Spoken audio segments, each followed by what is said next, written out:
We are Thank not. you. Good morning. Call to order the regular Board of Directors meeting for Elton Butte Irrigation District for Wednesday, November 12th, 2025.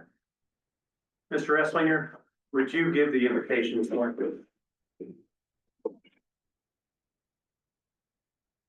Please bow your heads. Father, we give honor and glory to your name and ask you for your guidance and will to be done over this board meeting today. Lord, be with these board members as they make decisions that will bring future success to EBID. We look to our mountains and our watersheds and ask that you bring abundant snowfall this winter in order to fill our reservoirs next spring. We pray this in Jesus' name. Amen. Amen. Director Chris, would you please lead us in the pledge of allegiance? I pledge allegiance to the flag of the United States of America and to the republic for which it stands, one nation under God, indivisible, with liberty and justice for all. Thank you very much for the day after Veterans Day. Remember those thoughtfully allow us to meet like this. I will note that we do not at this moment have a quorum of directors. Therefore, we will proceed with our agenda items, which do not require approval of our members, all of the board. All items that require approval of the board are tabled until such point as we have a quorum. Introduction of guests. Hello, everybody. My name is Georgiana Ellis. I go by Jordan. I am happy to be here representing the board as the PR specialist for the next year about. Yep. So, thank you. Hi, everyone. Good morning. My name is Isela Jaques, and I am the new owner of the Ugly Little Farm. I'm Rincon. And I'm new. This is my first board meeting, so I'm happy to be here and learn all about what it is you all do. Morning, Albert Peralta, part of the Office of the State Attorney. Morning, Brian Strano, Interstate Stream Commission. Gary Shakadance, collaborator. Very much wanted. I came to see Mr. Smith this morning. I saw you had a board meeting. I decided to hang around for a little while. So if you can resist the urge to call security, I'll just hang out for a while. Anyway, good morning, everybody. Morning, Jerry Melendez, the Bureau of Reclamation. Madam Secretary, would you please announce the guests we have online? Certainly, Mr. President. Today online, we have Alex Rubio from EBID, Caitlin Owens from the New Mexico Office of State Engineers, Delise Maciel from EBID. We have J.R. Hennessy, Dr. Phil King, and Scott Gamboa from EBID. Thank you very much, Madam Secretary. I say welcome to all of our guests, those who have been here many times and those who are here for the first time. We appreciate you attending. We appreciate you taking interest. Government best serves when it receives input from those it serves. So thank you for attending. I note now with the arrival of Director Ludwig that we have a quorum and all items that were tabled pending a quorum are now in order on the agenda. The next item is public input. Anyone wishing to give input is limited to 3 minutes per participant. We will spend no more than 30 minutes on this topic. The board will not respond to public input. Is there anyone who wishes to provide public input? Dr. Shikadan. I appreciate you putting the public input back on the agenda. Gives public at least a designated time to air some issues or make a comment. So thank you for doing that. Thank you, Dr. Shikadan. Any other individuals who wish to provide public input? Hearing none, we will move to our next agenda item, which is the approval of the agenda. Are there any changes to the agenda?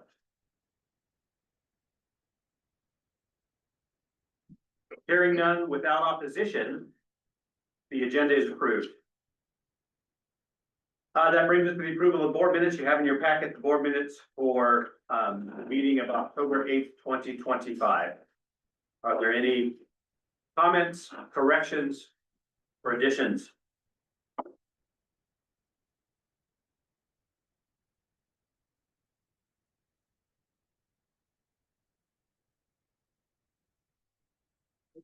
Hearing none, I will accept the motion to approve the minutes of October 8th, 2025. So motion. I have a motion from Director Gry, seconded by Director Ludwig to approve the motion. Any further excuse me, their motion is to approve the minutes. Is there any additional discussion? Hearing none, discussion is closed. All those in favor, please signify by saying aye. Aye. Any opposed? Opinion of the president, the ayes have it, the motion passes unanimously. That brings us to the Water Resources Committee report. The Water Resources Committee met. Key highlights that the report is in your packet. Has been provided for the record of the district. Important highlights, the Water Resources Committee will be meeting monthly, the Monday after the board meeting, to continue to discuss the upcoming water season and any potential policies to present to the board with regards to the water resources of the district. The current hydrologic situation is poor, to say the least. There is currently insufficient water in our reservoir system to accomplish a release and delivery of water to either district in the upcoming year. We discussed the potential of not having a release. We discussed what all, since it has never occurred, what are all the impacts? There is a treaty with the Republic of Mexico with regards to delivery of water to Mexico. There is the river riparian corridor. There is a question of if water is released to either of those purposes. The single purpose of the district is for irrigation. Where does the other water come from? And how is it acquired? It was the determination of the district that Dr. King will arrange for initial meetings between the districts and reclamation in order to start planning and start discussing these potential issues if we have a season without a release. The second item we talked about was the release date in short supply years. It had been suggested that potentially moving that date back 2 weeks to the middle of May would be more advantageous for meeting the demands of the members of our district. Upon discussion at the committee level, it was discussed that the need for cotton happens around the middle of June. And that if we move the release date prior to June 1st, that we run a significant risk of no longer having water in the system to meet the needs of the cotton farmers in our area. So at this time, the committee had no recommendation to change the date for the initial release in short water years. That ends the report from the Water Resources Committee. Stand for questions.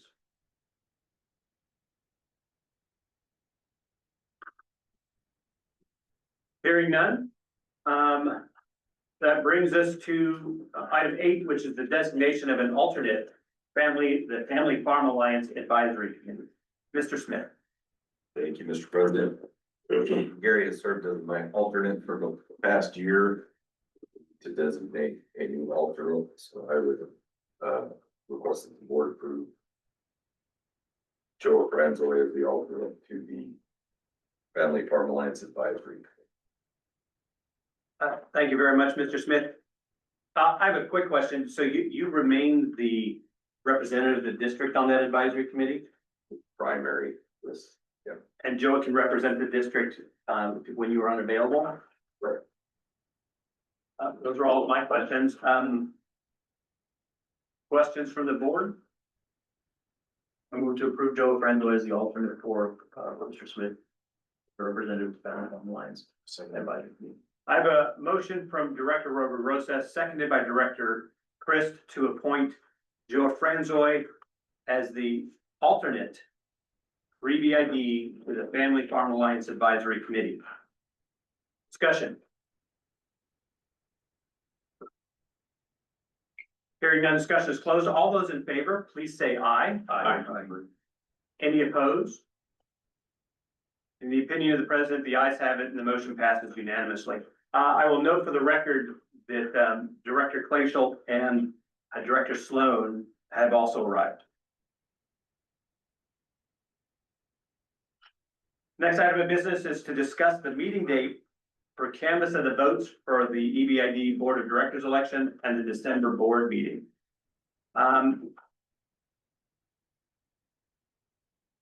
Mr. Lutz, would you like to make any comments on this prior to me? Mr. Lutz? So the question would be is if you had a canvass of votes on December 8th, whether you wanted to have, because the board would be present for that, your meeting items for the month of December at that time. If you wanted to completely eliminate the December regularly scheduled meeting, which would be on the 10th, you would actually need to amend your Open Meetings Act resolution. But potentially someone could just come and open that meeting on Wednesday the 10th and close it, which is something we've done before. If you had your regular meeting on the 8th, that would be noticed up as a special meeting in the timeframes for calling a special meeting under the Open Meetings Act.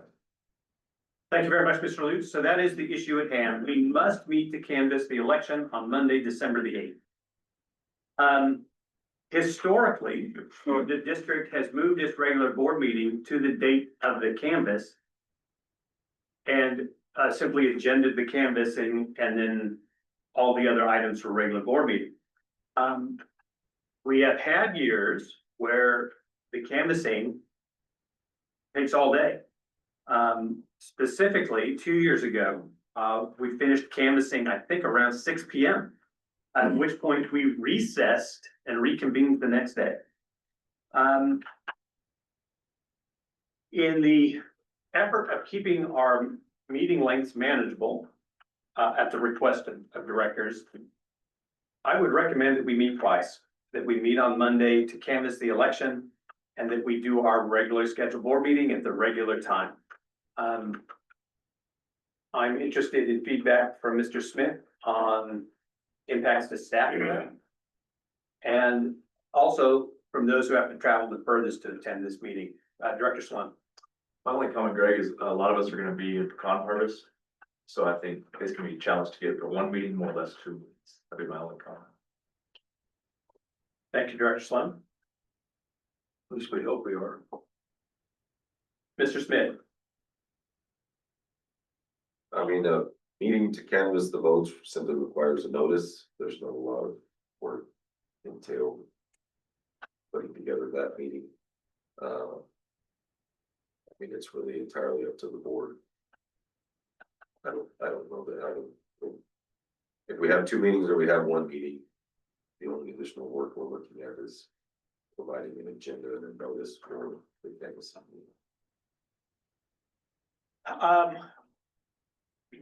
Mr. Smith, did we receive petitions that create a contested election in any division? We have no contested elections this year. Given that, it's unlikely that we will have a high turnout at the election. But we still could. Folks also can write in candidates. It could happen. It has not historically.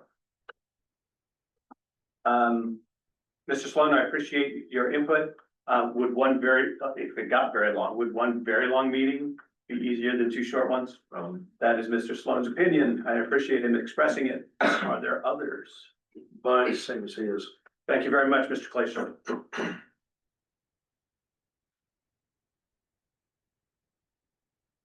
What is the will of the board? Maybe we change the regular meeting to December 8th, canvass the election, and do a regular board meeting on December 8th. Second. I have a motion for Director Clayshore, seconded by Director Sloan, to amend the Open Meetings Act to move our regular board meeting to December 8th, and to agenda the canvassing of the board during that, the canvassing of the election during that regular meeting. Director Rosa. I would like to offer a friendly amendment, to, change it to David's, Mr. Lutz's suggestion that we, agenda all of the, board meeting, business on Monday, but still have somebody come in on Wednesday so that we don't have to modify the Open Meetings Act.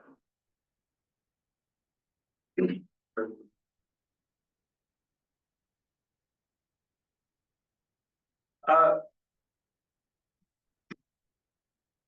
Mr. Lutz, like, my thought on that is, what I don't want folks doing is seeing that there's a meeting scheduled, agended for the 10th, and show up for a regular board meeting that we did 2 days earlier. And that's why we provide notice. Yeah, and my only concern is that we actually don't have a drafted resolution to amend our Open Meetings Act resolution to eliminate the December 10th meeting. So just from a legal standpoint, I kind of be more, I mean, I know I'm not a voting member, but I'd be more in support of what Director Rosa has suggested. Thank you. Director Clayshaw, do you accept that as a friendly amendment? I do. Director Sloan? Absolutely. So the motion on the floor is to agenda the December 8th canvass to include the regular business for December. And to retain the December 10th board meeting, which is expected to have no agenda items.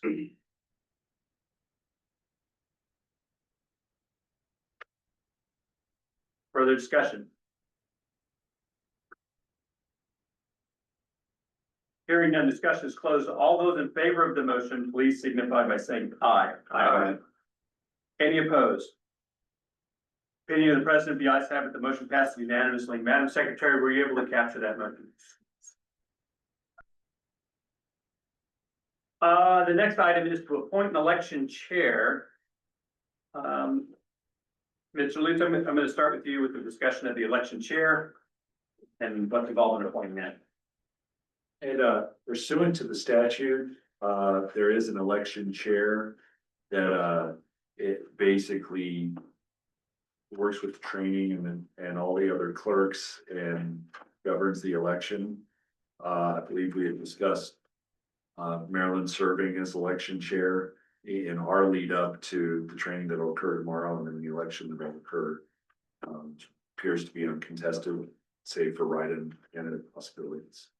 So by statute, someone does need to be appointed election chair. Thank you very much. And by statute, it is the responsibility of this board to appoint that individual. I believe so. Thank you. I concur with the suggestion that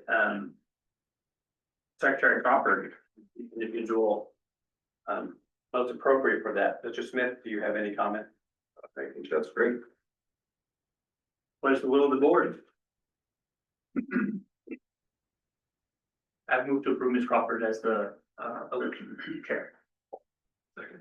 I have a motion from Director Rosa, seconded by Director Sloan to appoint Marilyn Crawford as the election chair for the EBID Board of Directors election. Discussion. Hearing none, discussion is closed. All those in favor, please say aye. Aye. Any opposed? Opinion of the president, the ayes have it, the motion passes unanimously. Marilyn Crawford is appointed as the election chair. Brings us to item 10, the potential approval of the first amended memorandum of understanding between Butte Irrigation District and the city of Las Cruces for the use of district drains, canals, and laterals as multi-use, non-motorized pathways. Mr. Smith, would you like to begin, or would you like Mr. Lutz to? I will defer to Mr. Lutz. Mr. Lutz, you have the floor. Thank you, Mr. President. We have been working on amending the MOU with the city. At the last meeting, we had not received input from the city on our draft. We have since received input from city legal, which I thought was very helpful. First, in working with the city, we were able to determine that we had originally drafted it as a second amendment.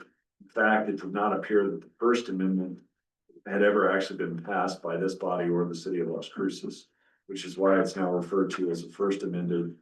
What I worked out with the city legal representative is to have the prior MOU essentially remain as an exhibit and then have pages 1 and 2 reflect the amendments that would occur, which I actually think is a good way to do it. We went back and forth with the city on the term. We requested that the term be 10 years to correspond with the requested license that is on the agenda for later in the meeting. The city has agreed to that. The city has agreed on the land use fees. That was not a controversial issue with the city. That is what is before the board.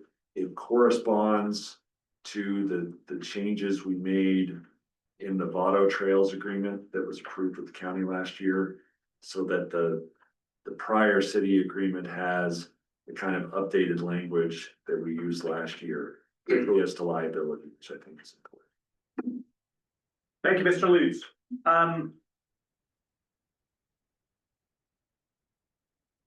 The amended memorandum is in your board packet. Mr. Smith, Mr. Lutz. Does this require a resolution number? But we've been diligent about giving resolutions numbers to. Specifically, when I see something that includes recitals, there's generally a resolution number. Should we have a resolution number assigned to this? I hadn't thought about that specifically. I felt since it was just an agreement that I hadn't contemplated it being a board resolution, but Mr. President, Mr. Smith?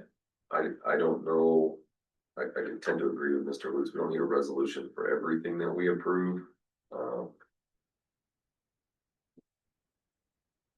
So I don't, that's not a requirement by any means. So like contracts, it seems inappropriate to have resolution numbers for contracts. Would an MOU be closer to a contract than it would be to a resolution?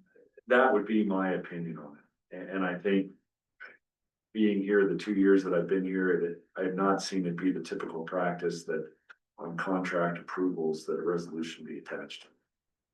So that's the way I viewed it when I prepared it for.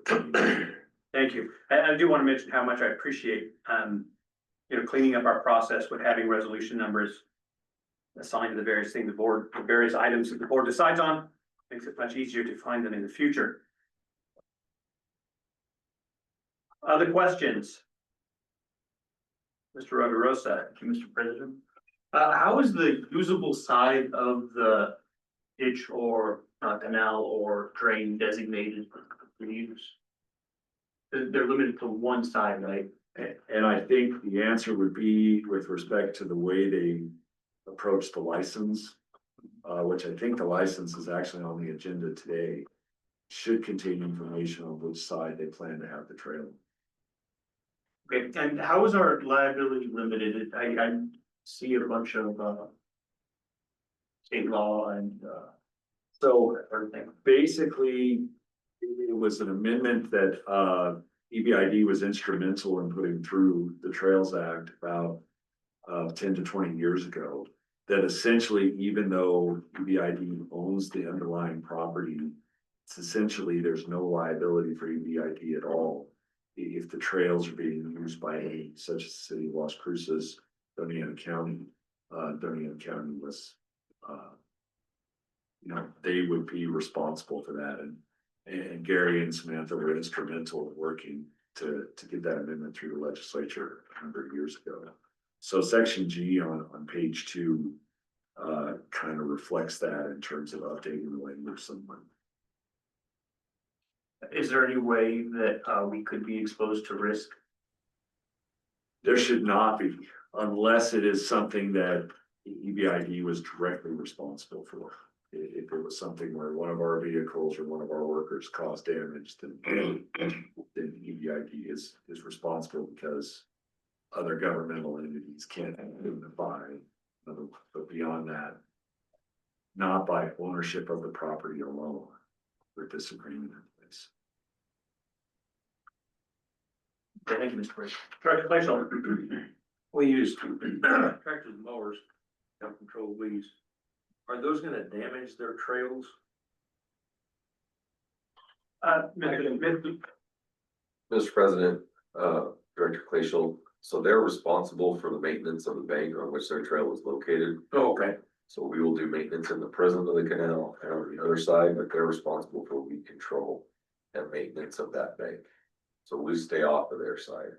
Okay, that's not a problem. Thank you, Director Glacial. Other questions on the presentation? What is the will of the board? I move to approve the. Move to approve the modified MOE. We know the irrigation district and the CO ordinances. I have a motion from Director Roverosa, seconded by Director Garai, to approve the first amended memorandum of understanding between Alpha Irrigation District and the City of Las Cruces for the use of district drains, canals, and laterals as multi-use, non-motorized pathways. Discussion. I want to note that I support the amended memorandum of understanding. It addresses essentially all of the concerns I had with the first memorandum of understanding. I appreciate the city's cooperation in resolving those concerns and getting to a point that we can work collaboratively on trails and improvements to our facilities that make sense to both of our entities. Any other discussion? Hearing no discussion is closed. All those in favor of the motion, please say aye. Aye. Aye. Any opposed? Opinion of the president, the ayes have it, the motion passes unanimously.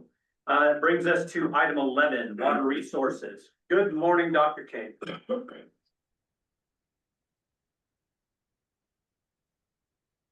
I understand you've got good news for us today, Dr. King. Is that true? You know me. When's the last time I had good news for you? The 4th of February. Okay, well, what I'm going to try to do here is give a little context to the situation, a little historical context to where we stand right now. First of all, we've got Jerry Melendez in the room. Jerry, if you want to pipe in on any of this. One thing that I will tell you, you're seeing my screen okay? We are. Director Roverosa is coming out of the owl. That's why the audio is different. Right. We are not seeing your screen, Dr. King. Okay. This is where we stand. I backed this up. Yes. Dr. King, we are not seeing your screen.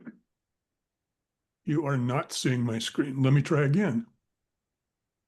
It just unshared. That's interesting.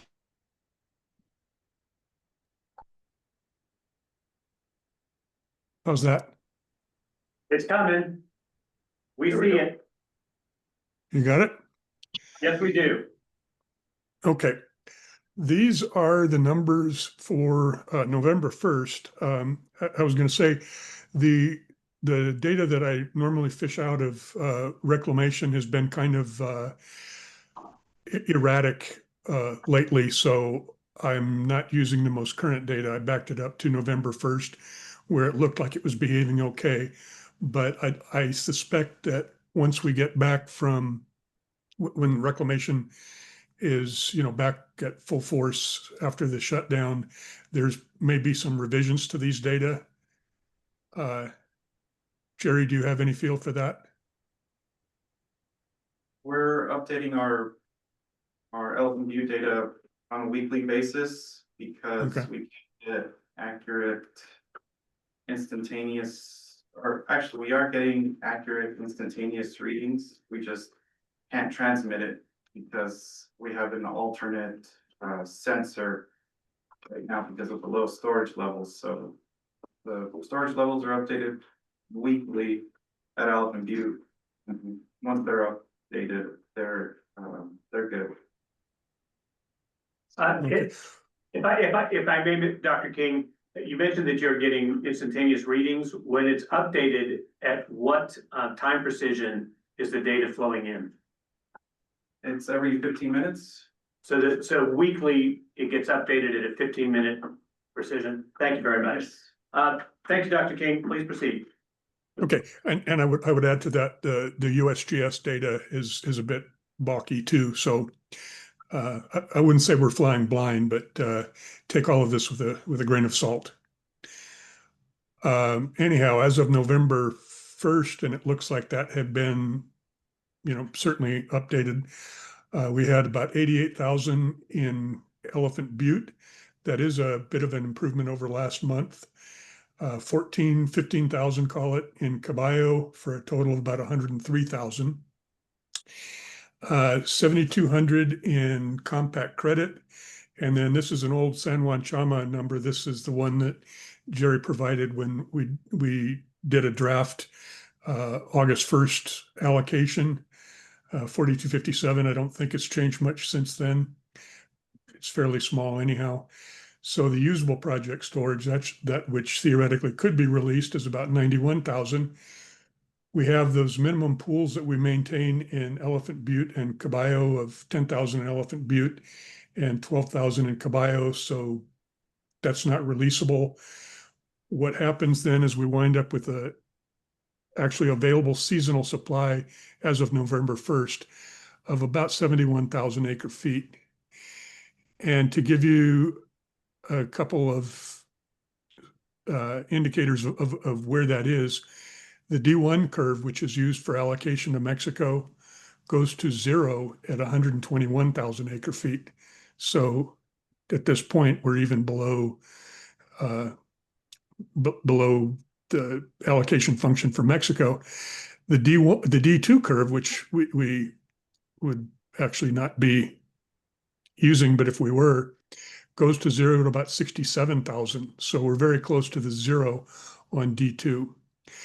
The next one, the EBID net inflow, this is a bit of a wag because it's you've got that last almost week of not current data. I can comfortably say it's 500 acre feet per day.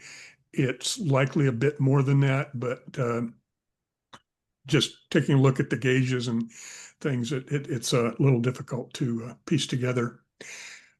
But anyhow, that's where we stand. And I will tell you that there's more water coming in right now. It appears that there's more water coming in right now than I was expecting at this time. So there's your good news for the day. I knew it. Thank you. That wasn't very good news. I thought it was going to be a dry river right now. Next, I wanted to find a way to put this in perspective. So what I did is I grabbed the data for the total storage. This is just, I wanted to keep this manageably simple. The total storage in Elephant Butte and Caballo on November 1st versus the final allotment for the following year. So you can see that we're sitting here November 1st, 2025 on line 2. We've got that 103,000 or so. What will the initial allotment be? Well, that's kind of what we're looking at here. What I did is I also sorted these. You'll notice they're not in chronological order. They're in order from lowest to highest November 1st storage. And if I get into too much detail and you've reached and exceeded field capacity, just tell me and I'll try to move it on. But what I did is I sorted by the total storage, and you see that in 2019, we actually had less storage than we did on November 1st of this year. The water year 2019, so this is the storage as of November 1st, 2018, we only had 98,000 acre feet, but we wound up with an allotment of 14 inches that year. And you may remember why that was. It was a humongous snow year, and we'll take a look at that in just a minute here too. Then you've got these years 20, 21, 13, 22, 25, where we wound up with a really lousy final allotment. And that is due, in fact, to very low starting conditions and virtually no spring runoff. You see it goes down in 2020. We had 466,000 acre feet on November 1st, and we only wound up with 14 inches. The reason for that is we had all that water left over from the 2019 season sitting in there on November 1st of 2019, but we didn't get a spring runoff that year. So that was basically all we had to work with. You'll notice if I went ahead and graphed these two, and you'll notice you may see if you kind of squint your eyes and tilt your head, you may see a general trend coming up like this, but you got these two outliers, 2019 and 2017. And both of those are due. You'll see 27 right down here. We only had 145,000 on November 1st, but we wound up with a 2-foot allotment. And that again is due to a good snow season. Now, this is where you'll see an engineer get carried away with his graphs. These are Dr. the. Dr. King, would you go back to the previous, I just want to make a remark about 2017. Okay. Not only did we have a 24-inch allotment, the board was considering increasing that allotment further. We started so late, the system could not get the water out fast enough. If you go down to 2018, which is the third from the bottom, you can see we were carrying in another 350,000 acre feet of water. That's how rapidly things can change. That's all. Thank you, Dr. King. Yeah, and one thing, I've kind of poured over these. I lived through all of these years. And the one thing you realize is that every year has its own characteristics, its own personality, its own issues that happened. 2019 and 2017 were kind of similar in that they were low initial storage with a big snow year. If you look at 2018 and 2020, which follow those big snow years, you see they're down at the bottom of the chart because of that leftover water.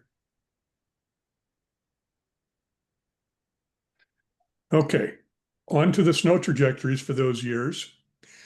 You'll see 2017, the green line up here, and 2019 are well above the median, which is this smooth green line buried in the crowd here. I also picked 2021 and 2022. These are basically the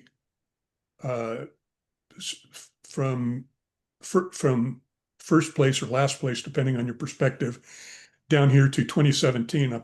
These are the ones that I plotted. These are the years with the critically low allotments. And you'll see that in most cases, 2021, 2022 were roughly average snowpack, but average snowpack doesn't produce a whole lot of runoff anymore. And then when you get down to 2013 and 2025, those are years where you were below average, and we basically had a failed spring runoff in both those years, and that's why we wound up with those really short allotments those years. So the take home from this, and I guess my key point is we are dealing at this point. I would maintain that we are more in this kind of a behavior right now than we are in a 2019 or 2017 type behavior. And certainly these are well out of our range right now, down below that. Is that coherent? Questions? Yes. There are none. Please proceed, Dr. King. Okay. Okay, again, was having a little trouble with the USGS, so I picked these up from the Army Corps of Engineers. And they are the weekly data. I think it's a similar sort of a thing to what Jerry was talking about, where you get those weekly updates. And this is what the river's doing upstream at Otoe. See that it's come up nicely recently. And this usually happens starting November. At Albuquerque, the river here in Albuquerque is doing a lot better. And that's now starting to get down to Elephant Butte. So we will get a bit of inflow here. Again, Jerry, I don't have at my fingertips what the total water move down is anticipated to be, but it's probably not more than a total of about 20 or 30,000 acre feet.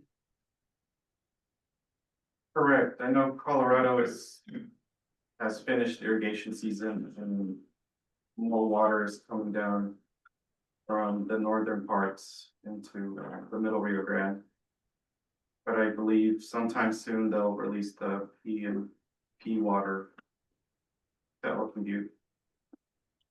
They typically do that in the winter or late fall, early winter, towards the end of the year. Is that water currently located in Abiquiu? I believe it is, yes. Thank you. Okay, looking upstream, we've got doing pretty well on total precipitation, but the snow water equivalent, if we jump back real quick here, you see the black line here. This is in the Rio Grande headwaters, which is everything up in Colorado. You see that it's basically getting off the ground. There's a little dusting at some of the higher elevations, but really we're not seeing much snow. And compare that to these previous years, in all of them except 2017, we had more snow on the ground than we've got right now. So this is not a banner snow year yet, but as 27 indicates, that can turn around in a hurry. Our total precipitation is actually above average, but again, the water year started October 1st. So this is only a month and change into the 2026 water year. So you're dividing by some very small numbers on the precipitation here. I will say that I've seen a couple of forecasts that have some snow coming in this weekend. We'll see what actually shows up. There's some, continental scale weather going on that may give us a little help down here, but don't believe it till it's on the ground.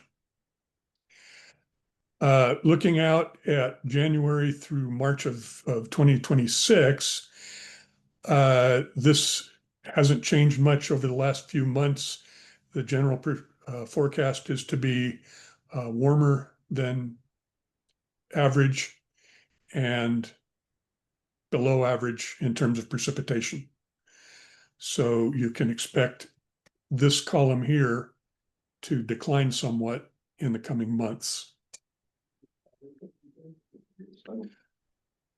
On the drought monitor, this hasn't changed a whole lot in the Rio Grande. It's staying fairly constant. Same with the seasonal outlook. Most of the Rio Grande is in persistent drought.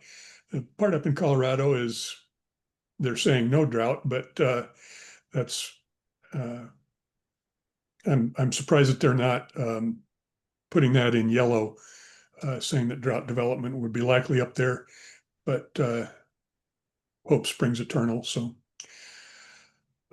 we are now in La Nina, and this is favored to persist through February, which of course is the thick part of our snow season. February, if it goes neutral in January to March, we may see a little more late snow, kind of a 2019, if you want to be very hopeful. let's see, 2019, yeah, 2019 came in later than 2017. So in summary, no change on the first one. We are looking at a critically short supply year. There is a bit of flow right now coming into Elephant Butte Reservoir. As I mentioned, we're below the 0.4 D1 and D2. And one other thing is that back during the D2 period in 51 through 78, they ran much lower in several years than anything we've seen in the current, in the data that I just showed you. You remember that 2019 was our lowest and it was in the 90-something thousand range, but they ran it down to 31,000 combined in 56, 33,000 in 51, 58.7 in 1964, and 77,000 in 1971. So if you look at a longer period of record, all of the lowest storage years occurred during the D2 period. There are some major differences now. Obviously, we allocate water between the districts differently, and we do have the FDR limit that prevents us from making late season allocations or late season allotments to try to get late spring runoff water out there delivered. That's something they could do back in the D2 period because they didn't have the FDR limit. And the bottom line is you saw the storage isn't looking so good. What we are depending on is this 2026 snow season, and as goes the 2026 snow season, so goes our water season. You saw even in those big years, we didn't ever get to 3 feet, and we do have some logistical limits, both in terms of getting our farmers in trouble with their FDR with late allotments, and just physically the capacity to get the water out if it comes in late. So with that, I would take any questions. Questions for Dr. King?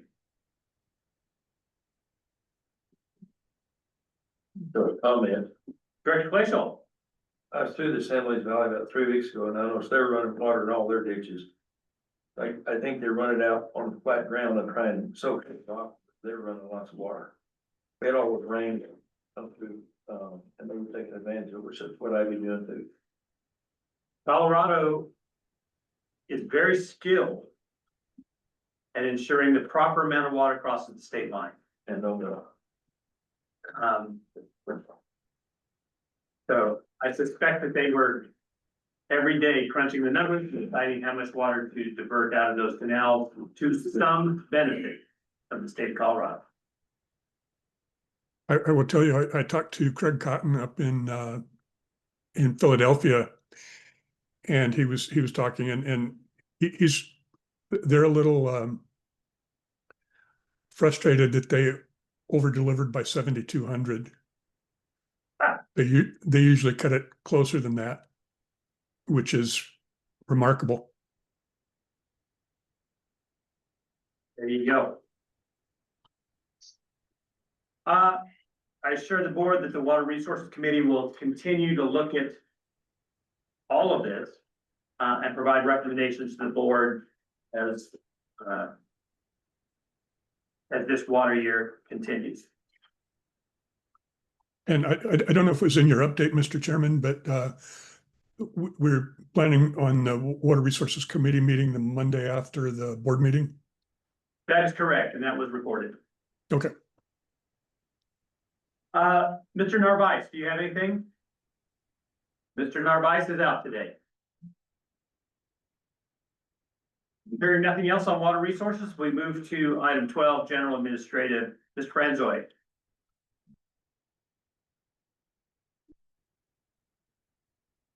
So here's a monthly cash flow report. Franzoy, would you share that? Oh, yep. Sorry about that.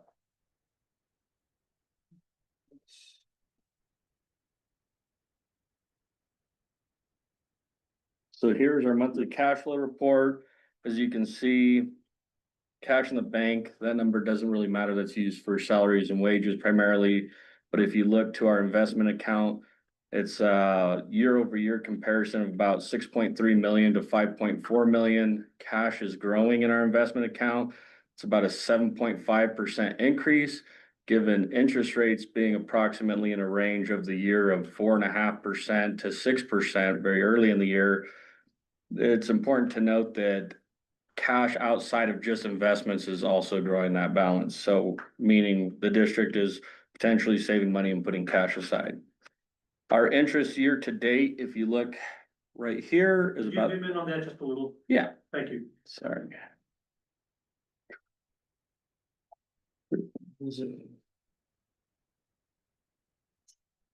Oh, sorry, my face. Is that better? That's excellent. Thank you. So we have about 319,000 in investment interest year to date. Approximately showing a difference from fiscal year 24 to fiscal year 25 year to date, or sorry, year to date. Financials approximately 800,000 in growth. Assessments received to date is 96%. That means we have 4% of our assessments deemed uncollectible or will be deemed uncollectible. Uncommon large receipts, or sorry, auction proceeds is about 49,000 for the most recent auction. Auction totals for revenue gained from the auction is approximately 140K in total.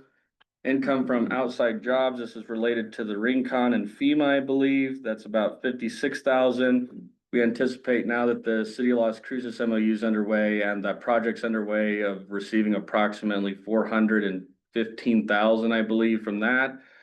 And then grant proceeds, what this is related to is reimbursement from the Interstate Stream Commission. If you go out in our yard, you'll see some nice new dump trucks and dozers and water trucks. We're also installing a bunch of new software for fuel reporting and recording. That's being installed today as we speak. And interest rate for November is about 4.25%. And so that's kind of our cash position. Any questions? Yes, a couple quick things. First of all, I'm thrilled with the auction proceeds. Anytime you can turn something that's in your way into something you can put in the bank is a win. Auctioning stuff off before it actually turns to trash and you're having to pay to haul it off is a win. I appreciate the district efforts in doing that. The uncollectible assessments, my recollection is it hovers around 4% every year. Correct. And I want to mention that what I was discussing in sidebar to Director Sloan is whether or not his committee was tracking that and whether they were expecting some recommendations of the board, and he said yes. So I appreciate their committee working that, trying to come up with some solutions about what we do with this, 3,500 plus acres that are just constantly uncollected. And what we did is we ran an attrition calculation to determine that 5% year over year attrition in terms of the revenue that we collect from our assessments, and Sloan's committee reviewed that with me. And so they're up to date on the numbers. The mission for that is to do a better job at collecting. I believe once our new financial system that we're currently working on now, because we're transitioning to a new financial system, that'll be about 4 months out. We'll work through some third-party stuff to help get our collections in. So hopefully we'll see an uptick in that and we'll be better about that as a district. Thank you, Mr. Franzor. Other questions on the general financial update?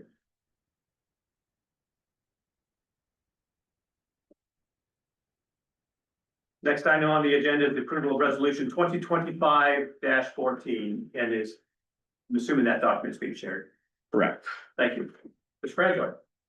So resolution 2025-14 is a submission to the New Mexico Finance Authority for a planning grant. I think the maximum award is 100,000 for this specific planning grant.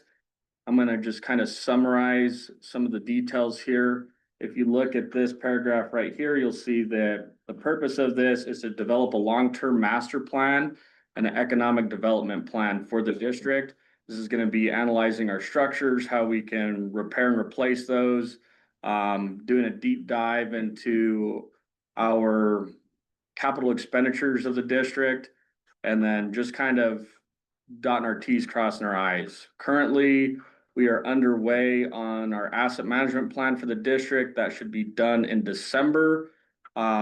We will have a committee review that here. And this is kind of in conjunction with the asset management plan for the district potentially as well. I think most of this funding will be used for long-term master planning and prioritization of projects. But we will see as that comes in. I will note that I need to correct this right here. It was something that I missed. That should say in whole. And then, Sorry, what was that? sorry, it's the next paragraph under, I believe that is 5, Say in whole, correct. okay. And then this will be up for approval pending your signature. Very good. Questions on resolution 2025-14? Want to know specifically what the board is approving. So we are ratifying, approving, and confirming all the lawful actions either taken by this body or the governmental unit in connection with the application, and that we are approving and confirming the completed application, which is attached to the resolution. What is the will of the board? Director Rosa. Thank you, Mr. President. We've been talking about this, I'm very excited to see that it's actually getting, put into action, so good job for, the staff for getting this done. I move to approve the adoption of resolution 2025-14. I have a motion from Director Rosa. Seconded by Director Sloan to approve resolution 2025-14. Discussion. Hearing none, discussion is closed. All those in favor of the motion, please say aye. Aye. Any opposed? The opinion of the president, the ayes have it, the motion passes unanimously. Thank you, Mr. Franzoy. That brings us to the manager's update. Mr. Smith. Thank you, Mr. President. It was told by thunder, so. We, Director Rosa, Director Davier, and myself attended NWRA last week. We gave a presentation on the EBID perspective of the Texas versus New Mexico settlement that I think was pretty well received. All the feedback that I received and that we received was positive. A lot of people were interested as to how this lawsuit is going to play out. The conference itself was excellent. There was a lot of talk about the data center movement that's happening across the country, the movement of water from agriculture to those other uses. Several of those presentations were really interesting. Looking forward to getting hold of the slides and the presentation. So I thought all in all the conference was worthwhile. I don't know if you all have comments about that. Thank you very much, Mr. Smith. The very last presentation was an item that caught my eye regarding potential changes with the Clean Water Act and our ag exemption. And so I appreciate the opportunity to be made aware of that. These are things that have happened in the last year. And how that may impact how we can participate in solutions for stormwater moving into the future. Mr. Rosa. I think that, the winter WRA meeting is one of the, most information dense and most relevant, conferences for EBID board members to go to. I suggest that other board members, attend in coming years. It is a fantastic opportunity for networking and for hearing what other people across the country are dealing with. And many of their problems are very similar to our problems, but they look at them from a very different perspective. And, that ability to, see our problems from a point of view enables us to, more better prepare for, the uncertain future that we are facing. So, I encourage everybody to, attend at least one of these conferences, during their tenure on the board. And, I believe that we should continue to support NWRA and, attend meetings as soon as possible. Thank you, Director Rosa. Mr. Smith. Thank you, Mr. President. I would note, typically that's the meeting where we meet with the Bureau of Reclamation leadership, and unfortunately due to the shutdown, they were not able to attend, so our 15-minute period. But I'd second what Director Rosa said. You know, we had conversations with people from across the country, and specifically with Texas versus New Mexico, what we're looking at with regard to groundwater. Some of what they're dealing with groundwater management districts in Kansas is kind of interesting, and may have some validity here too. So, as Joel mentioned, I'm just going to hit a couple of highlights. They're currently installing fuel force on all of our fuel systems in each of our yards. We have been operating on paper fuel slips forever, and this is a system that will allow essentially like a gas station. Our employees and staff can enter their code. It's all electronic, swipe their card, and fuel is recorded without having to pass through 5 hands and paper and data entry and all that fun stuff. So hopefully that's going to improve some efficiency and save some time. Joel is currently working on our asset management plan, and essentially that is just an evaluation of every piece of equipment, every structure, every asset that we own, their usable life, cost of replacement, so that we can start planning for the future on a lot of those issues. And we have with us, she introduced herself, but I'd like to welcome Georgie Ellis. She's our public relations consultant, and we're looking forward to her giving us some presence on social media and helping us with publicity on all the good things that the district is doing. That's all I have. Thank you very much, Mr. Smith. Are there questions regarding the manager's update? Wonderful. Mr. Smith. Mr. President, I would like to commend Marilyn. She has worked extremely hard figuring out the election process for this district. And it's been a huge undertaking, so I'd like to thank both her and David for their efforts in getting this set up and ready to go. And good luck. Thank you very much, Mr. Smith. With regards to that, has early voting opened? Is early voting a thing this year? I don't believe early voting is it? Absentee voting? Thank you, is- absentee yes. voting. Yes, it is a thing this year. Yes, the notification has been put on the website and mailings will be going out today, as far as I know. Thank you. So if anyone cares to participate in absentee voting, they would just need to contact the manager's office, and then a packet would be sent out to them. Thank you very much. Thank you, Mr. Smith. Any other questions regarding the manager's update? Mr. President, I'd just like to make a comment this Director time, Plaisel. completely in line with the manager's update. Director Ludwig and I attended the conference of Coalition Rio Grande Water Users.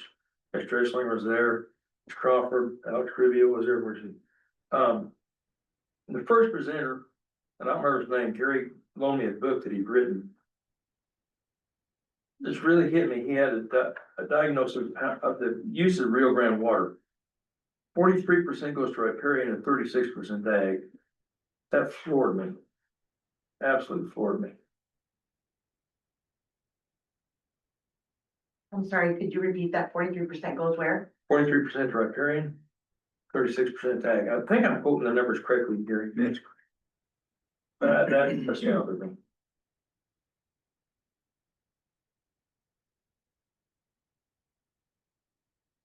Thank you very much, Director Glacial. There are opportunities. That is what I'd say. There are opportunities. I think so. They don't have to be in competition with each other. There are opportunities. Anything else regarding the manager's update? Calendar of events, Mr. Smith. Thank you, Mr. President. Today is our EBID general meeting. And it will take place after this meeting in the fabrication shop here in the yard. And all of the board members are invited and expected to attend. Our election judges training will be tomorrow here at our office. Marilyn David will take care of that. The EBID board election, as we've already discussed, will be on December 2nd, is election day. The canvass of the EBID election votes will be December 8th. And we've already discussed a little board meeting that day. And the next regularly scheduled board meeting would be December 10th. And although it's not on the calendar, EBID will be participating in a dinner and attending the LFC with Water Natural Resources Committee in Santa Fe, November 17th, 18th, 19th, I believe. That sounds correct.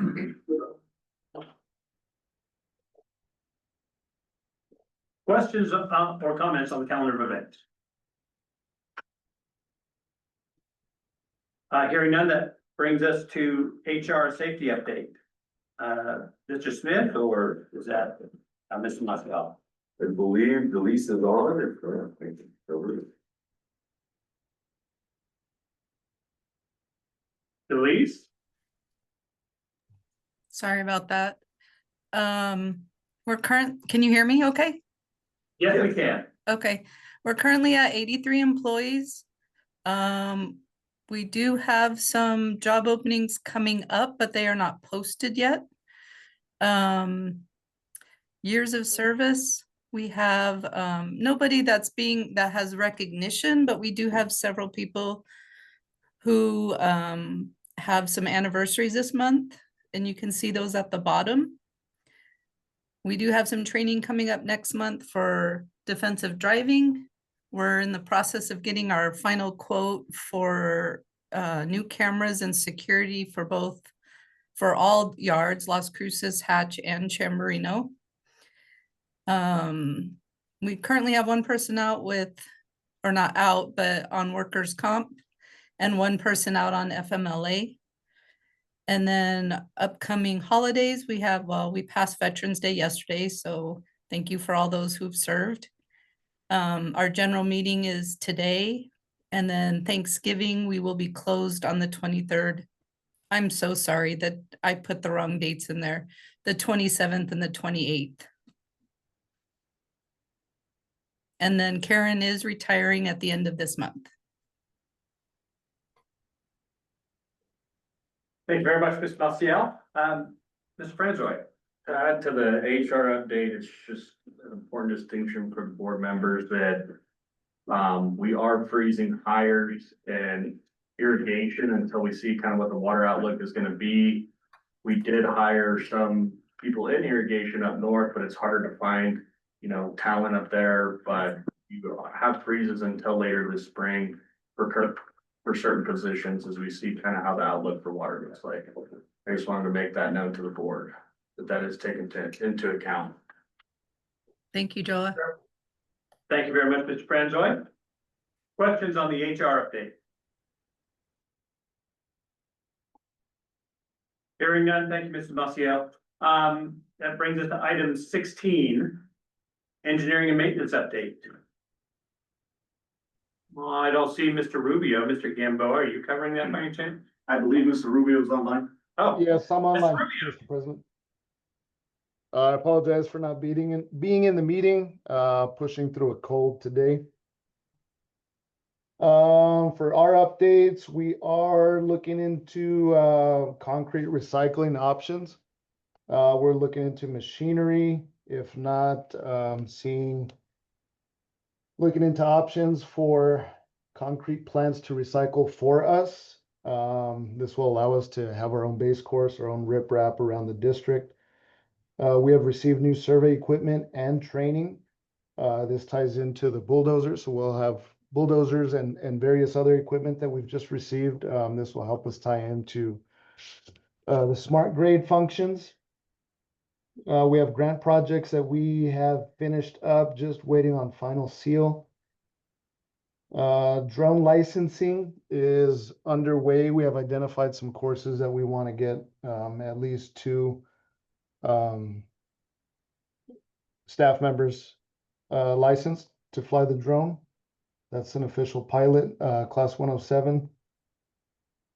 The project on the Las Cruces lateral has begun and is underway. That's going well so far. We're currently working with the NRCS on rehab planning of the Tortugas Dam. We're working to identify dam and drain priorities for the ISC crews, so that's underway. Over the last month, we have held several various water trailer display events. That's where we take the water trailer out and we sort of a public outreach to show people what we do. It's a depiction of the valley and it shows the water, how it gets down to us and how we distribute to farmers. Also, we also have one position opening up here in the engineering department this month.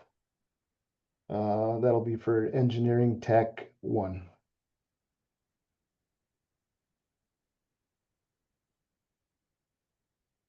Thank you, Mr. Rubio. I have 2 questions. The first is on the concrete recycling. If you'd explain that a little further, and then what is the project on the Las Cruces lateral? So for concrete recycling, we have various sites around the district where we have old concrete ditches, riprap and such, old pipe that's broken, shattered, out of use. These piles are strategically placed. Recycling would consist of either hiring a company or purchasing machinery to crush the concrete itself. This creates base course. We can size it accordingly to make riprap. This, that's the essential recycling process. That way we don't have to, haul off, get rid of the broken concrete ditches, and just make use of that concrete. And as far as the Las Cruces lateral, the city of Las Cruces wants to place a trail.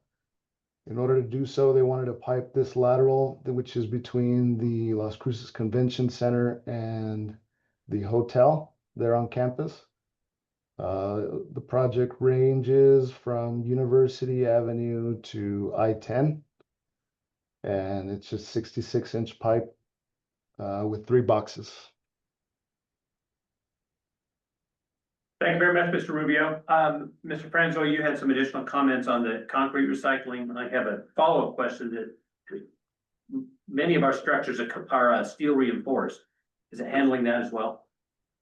Yes, so how this works is we'll be procuring a rock crusher under the ISC. It'll be similar to the one out at the Farm and Ranch Museum, so we won't need permits for it. Alex is working on identifying sites so that we can have this portable. We'll have kind of our rock crushing, concrete recycling areas that are designated. Farmers or any business owners can haul concrete to those areas. What we'll do is we'll make base course and stuff. The plan is to use that base course to cap off the dams, to cap some pipeline projects. And, based on our demo of the one by Farm and Ranch Museum, we're looking at about 3 employees, potentially 6. So we had budgeted under the ISC to get all of that up and running. We'll probably look to starting that process next year. Just as we procure all the rest of the equipment for the Interstate Stream Commission. And then as a sidebar to potentially contracting out some of that work, that won't be on EBID's dime or potentially ran through the Interstate Stream Commission funding. That'll be primarily used to drain out our LID fund. We don't really have a good use to deploy that capital, so we might utilize that, and kind of break it out on a weighted average cost for all the LID funds to get concrete there. And that'll be used primarily on the Tortugas Dam. Now, the Army Corps of Engineers seems to be the ones who will be doing the work on that dam, and so we'll get them in touch with Michael Bursum, who owns the recycling plant by the Farm and Ranch Museum, and he'll provide kind of the base course and whatever they need to cap that. So I don't know if there's any questions, but essentially what EBID is gonna look to do in the future is coordinate with NRCS to use some of their grant funding to bring concrete and remove concrete out of farms, ditches that have been torn out, that are just piled up. Look in there and put it to best use and clean up our district and use that material to beneficial use. Just have a comment, that outstanding. I have used recycled concrete as base course, find it to be an exceptionally good material. I actually seek it out when it's available. I also have piles of yet to be recycled steel reinforced concrete that I wonder what to do with. I'm pleased that the district is finding a use for that material, a way to leverage our LID funds in that process. That's exceptional. Other comments or questions regarding the engineering update, Mr. Glacial? Just a question out of curiosity. What is the crusher like that cost, or what does it cost to get somebody? It's approximately $1 million, and you need an excavator with a pulverizer attachment on it as well. And then you need a little Bobcat on top of that. So all in all, I think it's about 1.6 million for the base level, about 2.4 million for the entire project site at 100% capacity. Now, for capacity for the rock crusher we're looking at, it does about 120 tons a day.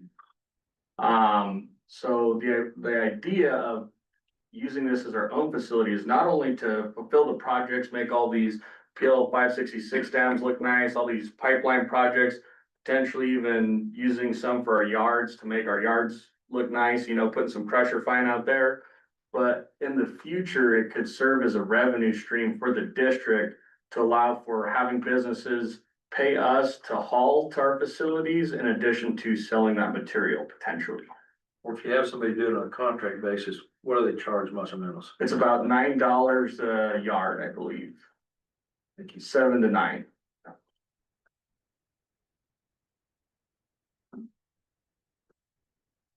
That's 6 truckloads a day, semi truckloads a day of material. It's phenomenal.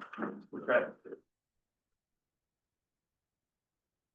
Other questions regarding the engineering update?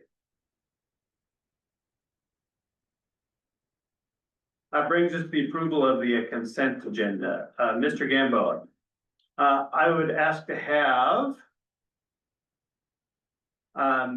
the encroachment agreement and the City of Las Cruces license pulled from the consent agenda.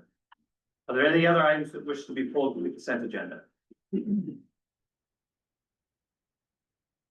Director Roverosa.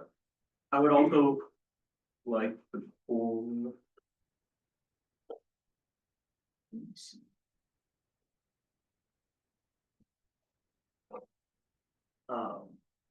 Two and three. I don't have the list in front of me. Can you name which ones those are? Yes, that's the 2 for Diane Dunn.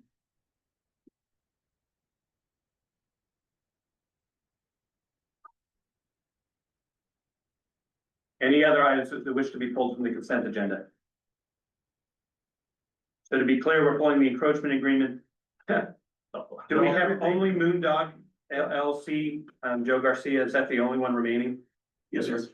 All right, So that's a 2025 license, 169. are you talking about the Moondog one? Yes, sir. I don't need, is there a request for a presentation on it? It is on the consent agenda. We don't need a presentation for it. I need a motion to approve the remaining permit on the consent agenda. I move to approve the consent agenda. I have a motion from Director Rosa, seconded by Director Sloan to approve the consent agenda. All those in favor, please say aye. Aye. Any opposed? Being the president, the ayes have it, the motion passes. The consent agenda is approved. That brings us to the items that were pulled. I'm gonna take them in order as they appear on the agenda. We'll start with the encroachment agreement. Mr. Gamboa, the reason I asked for this to be pulled is, I don't recall the last time I saw an encroachment agreement. And, I generally, I agree with this process. Oftentimes there's an encroachment. We don't really need it removed right now, but we need to have a very firm understanding before those encroachments are approved. Right.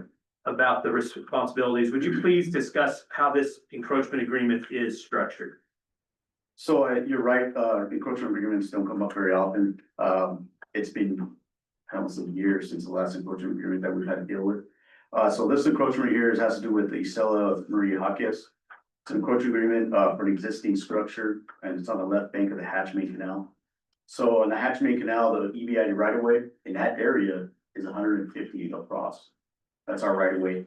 And on the left bank, she has an existing structure, more like a shop that she has there, and then she has another small structure that are in that 150-foot EBID right of way along the left bank.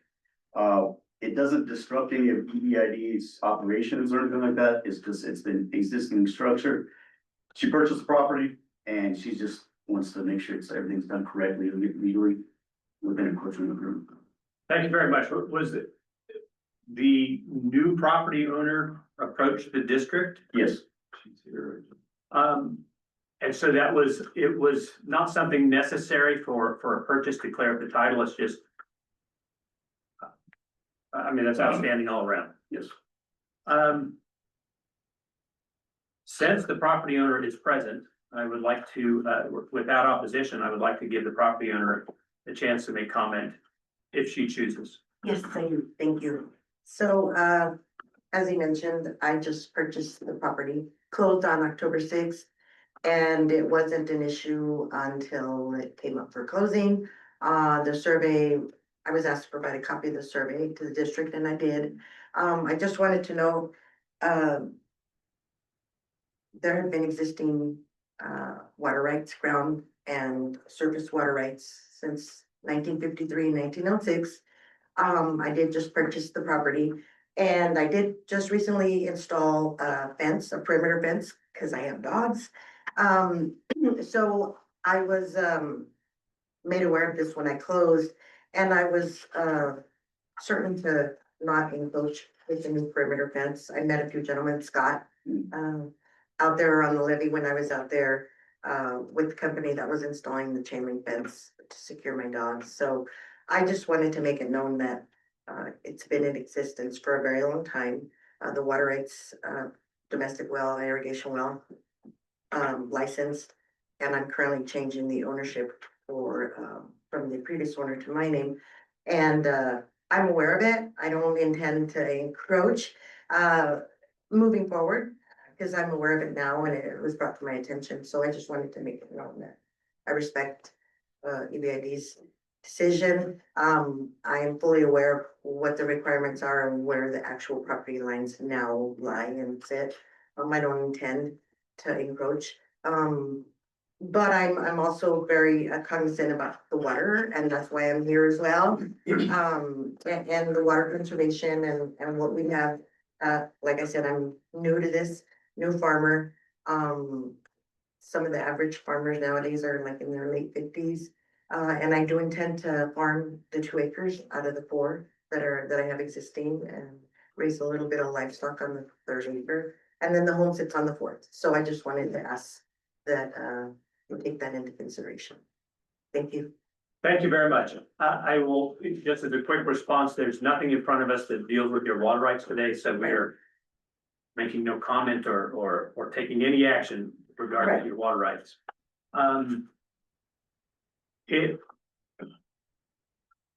Do have a general question, like what's my biggest concern with encroachments? Well, we've recognized it. it's on further improvement of those. When I served with the county on the Planning and Zoning Commission, that was the concern when we had things that were extraordinary to county code.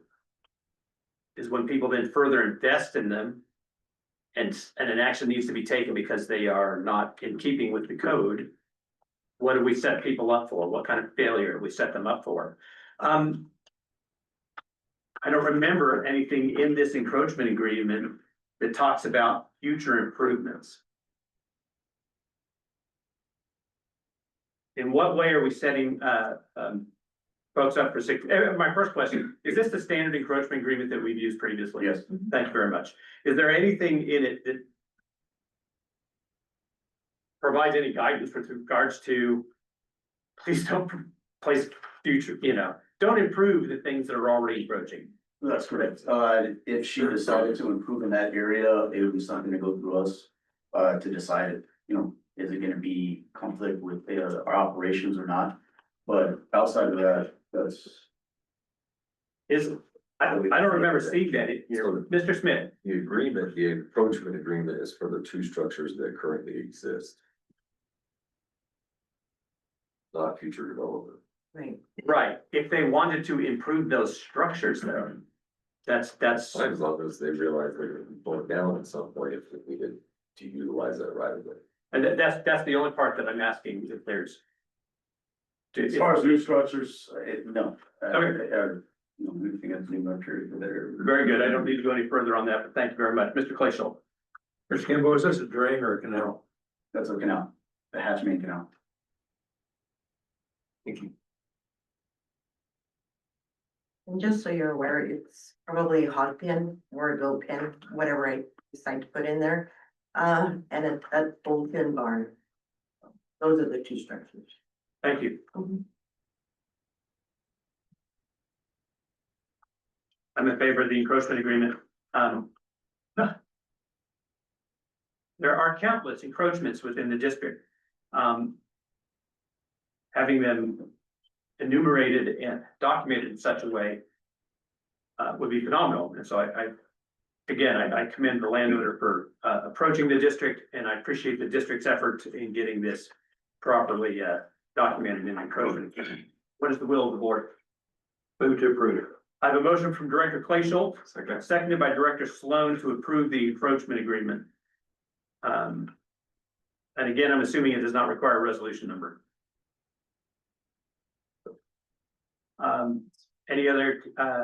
Any further discussion?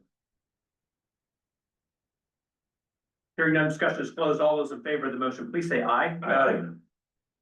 Any opposed? Opinion of the President, the ayes have it, the motion passes unanimously. I will note that it appears my signature requires notarization. Is that correct? That's correct. Very good. Next items that were asked to be pulled were the two licenses for Diane Dutton. Mr. Roverosa. Thank you, Mr. President. I would just like verbal confirmation from Mr. Smith that he is comfortable with these permits for if there's anything that he's uncomfortable with for any reason. Mr. Lucas. I would just say this is the property that's the subject of the Dutton Korea litigation, and I think these harvest gates were in place and have been licensed before, so. Correct. Yep, but just for the board's background knowledge, that's the context of it. Mr. Smith, you have a comment? Thank you, Mr. President. My only comment is this is a renewal. Correct. And I don't have any issue with it. Okay. I think the license stands on its own. Very good, thank you. Mr. Garai. What's a harvest gate? Is it just an open and closed gate? Okay. And specific, I have several of them constructed and installed by Butte Irrigation District. They don't have to be installed by the district, they simply have to conform with the district's design parameters. There are certain specs they want to make it easy for us to do our operations. And Mr. President, by designation, but by designation as a harvest gate, it's meant to be seasonal and not year round. And there's they're treated differently. Is that correct, Mr. Gumbo? They're treated differently under the right of use policy as a harvest gating for seasonal use. Right, yeah, usually during the off season, we require them to be closed. During our irrigation season, open or closed, that's up to us and to let that property garden. I guess the licensing know that, that's a requirement, that's part of the licensing. And specifically during water operation season, I am not allowed to close them. The district will close it as they desire. That's correct. What is the will of the board? Move to approve. I have a motion from Director Clayshaw, Second. seconded by Director Garai to approve the two license renewals for harvest gates on the New Mexico strain. Any further discussion? Hearing none, all those in favor of the motion, please say aye. Aye. Any opposed? Being the president, the ayes have it, the motion passed unanimously. That brings us to the City of Las Cruces' license. My first question, Mr. Gamboa, is on our license list for the land use fees, it simply says MOU. So the MOU designates that the appropriate non-agricultural land use fees will be assessed. That's actually, this was prior to the discussions that David had with the city of Las Cruces. So, the land use fees will be in place. And that'll be part of the MOU that was just confirmed. Very good. And how much is it It's actually 7,900, approximately 7,900. for the 10 years? Yes, that's correct. The lifetime of the MOU. Lifetime of the MOU is 5 years. Actually, This one went to 10? Yeah. That's it. Okay. Want to understand where I understood that. I do see that. and Mr. President, I think you may have seen that the renewal period after the 10 years is for a 2 5-year period. That's what I thought. No. But 10-year period was my request. Thank you, Mr. Smith. The questions I have on the license, based on what was presented, it appears that they are piping that entire section. No, sir, not this section. The section that's being piped is from University to I-10, which Alex was talking about earlier. You jump the highway from Union to Maine, they're looking to place this trail on the right bank. And that's with an open channel. Very good. Do you have access to the presentation packet for this license? Yes, sir. Clearly, I misunderstood it.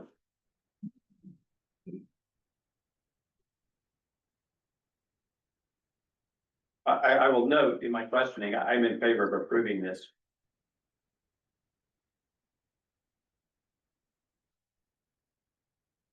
I just want to be sure I'm clear on what I'm approving Yes, sir. beforehand. Yeah.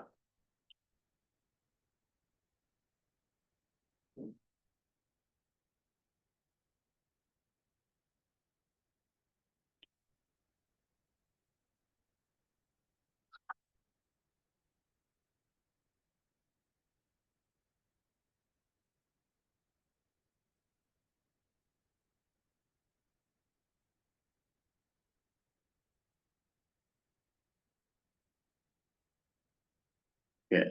So the area I understand, and so you would explain the two canals that are in play. Sure.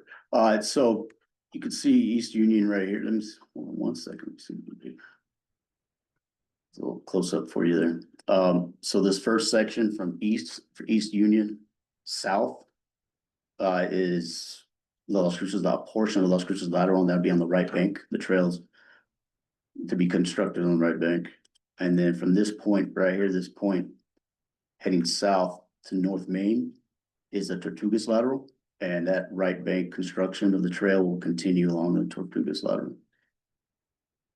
And it'll be an open, this is not to be piped. This canal is not to be piped. It's gonna be left as is. It'll just be the trail constructed on the right bank. Thank you. There's some design drawings later in this package.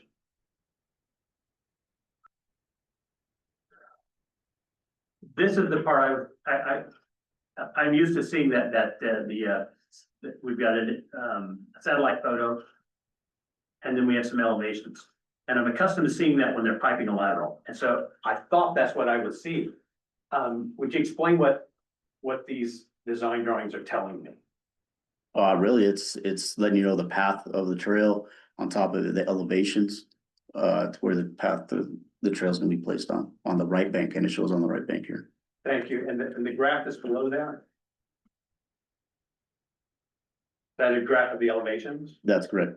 Okay. If you continue through those design drawings, This is right here on this side, you'll see it's starting off on that East Union. We talked about heading south to Maine. okay, And, again, it's showing those elevations and the path location. thank you.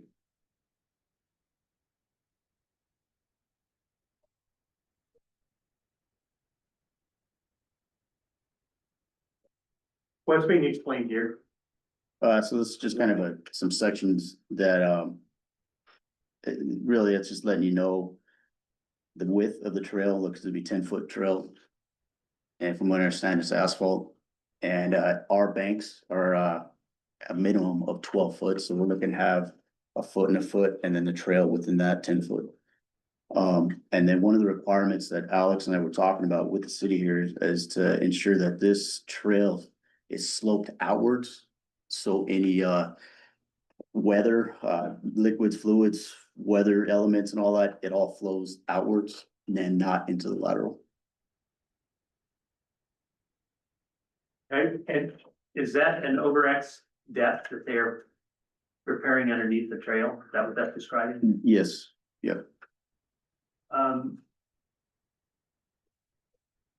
Does that over-X, I don't know what's going in there. How does that protect the freeboard of our canal?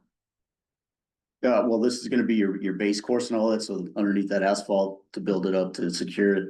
It's gonna be, to strengthen it really, is gonna be your base course down below and then topping it off with asphalt. Does that impact the stability, the effectiveness of our freeboard? No, no, it doesn't. Thank you. Mr. Roverosa. Thank you, Mr. President. In the event of I assume that there's not many squirrels here, but if squirrels were to tunnel under that and we were to have a washout caused by collapse of the bank, would this make it more difficult for us to repair the bank? No, it's something that we've repaired before, these canals, slopes from squirrels, so forth. There's really not an issue. This is actually strengthening that right bank. So there wouldn't be any issues with that. We would do repairs as we usually do. And yeah, go from there. With the city of Las Cruces, we'd be hand in hand with them on those repairs because of the asphalt that's placed on top. And they would replace that, and we would take care of the canal below. You'd go back to the aerial photos on the permit.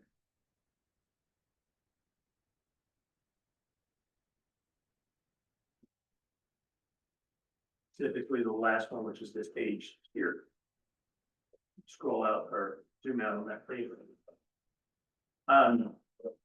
So with regard to Director Roverosa's comment, I appreciate that comment very much. As I looked at this, what I don't see is adjacent pecan trees. And so the likelihood of squirrels doing that seems low. The likelihood of gophers doing that also seems low. However, if you scroll down to the bottom of this photo right there, is that a farm rate tract? On the right side? Yes. Yes. Do you know the last time that it was, does the district know the last time that was irrigated? We'd have to look into that. I don't know right offhand. Very long time.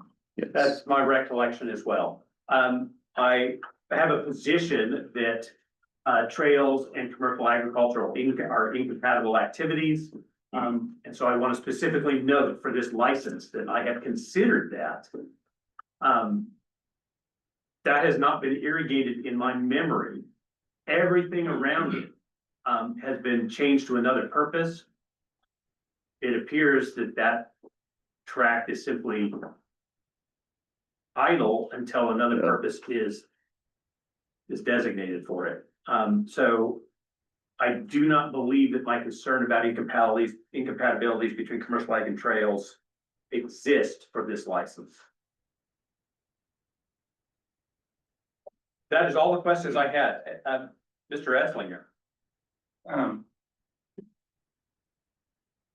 When this first was brought to my attention over a year ago, the city indicated that they were going to widen the bank, the right bank of the Las Cruces, and put the trail on the extreme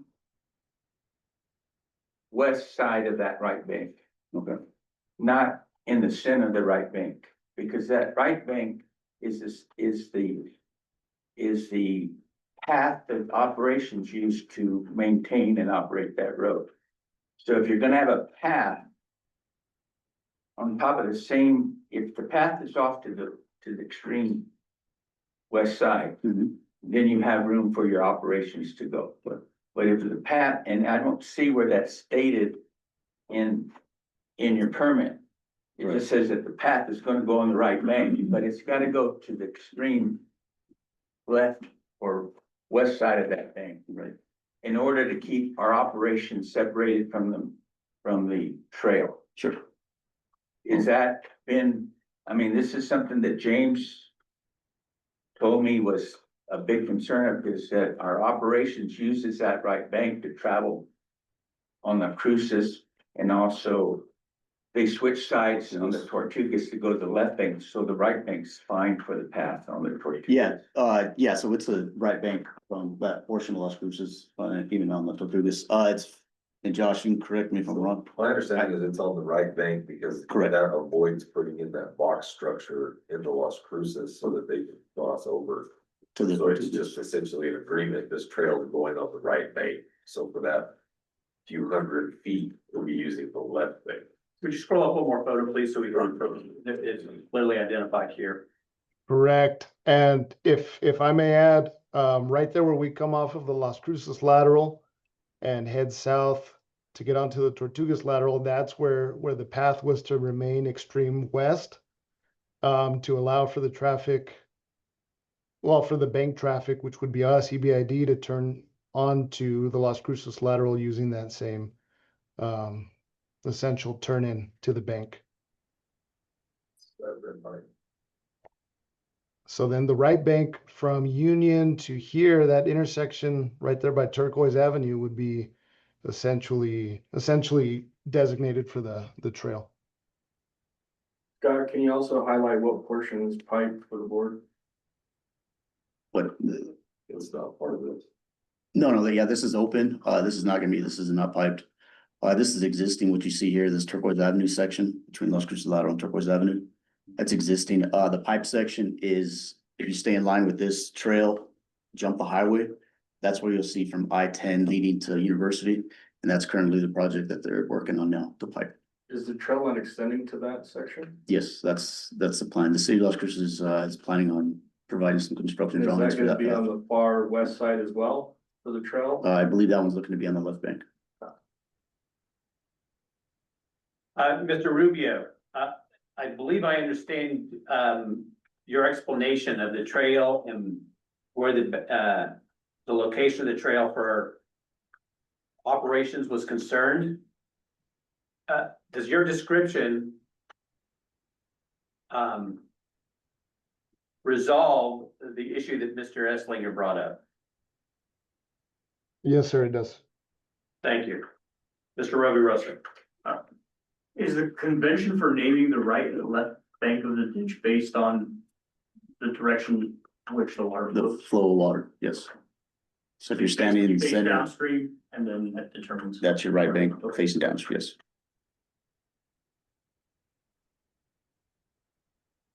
Other questions on this license? Hearing none, what is the will of the board? Move to approve. I have a motion from Director Rosa to approve the license in the city of Las Cruces. Seconded by Director Chris. Discussion.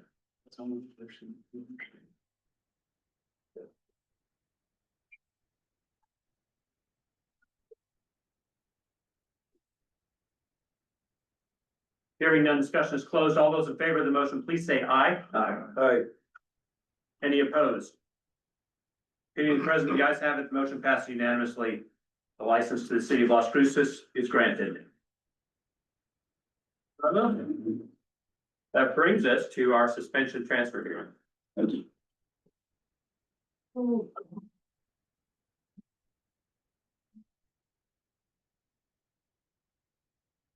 You want to know what page that starts on? Yes. Everyone.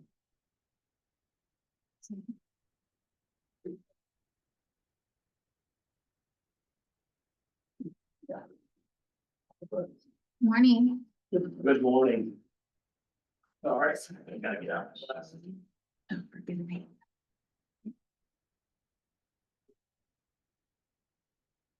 Call to order. Board of Directors of Butte Irrigation District, sitting as a board to hear suspension and transfer applications. The board is convened to act upon applications by landowners in the district to transfer water rights pertinent to lands within the district which are not suitable for irrigation or capable of being properly irrigated to other lands within the district. These applications are filed under section 73-13-4 of the New Mexico statutes.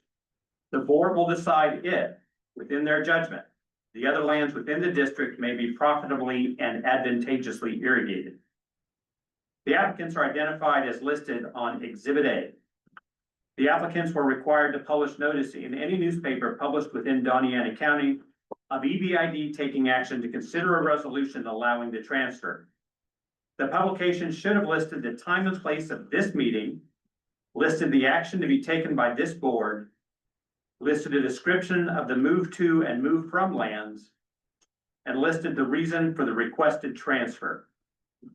Does staff have a copy of the notice of publication? Yes, sir, we do. Were all of the required points in the publication? Yes, sir. Was the last publication date made prior to this hearing? Yes, sir, it was. We will now proceed with presentation by staff, after which the board members can ask questions of staff. We have one water transfer this morning. It is 2025 WTS 011. Las Cruces Public School is transferring a combined total of 32.12 water-rated acres to the city of Las Cruces. If approved, the Las Cruces Public Schools will have a new total of 31.20, and the city of Las Cruces will have a new total of 1,221.28. Staff recommends approval. Thank you. Questions to staff? I have one.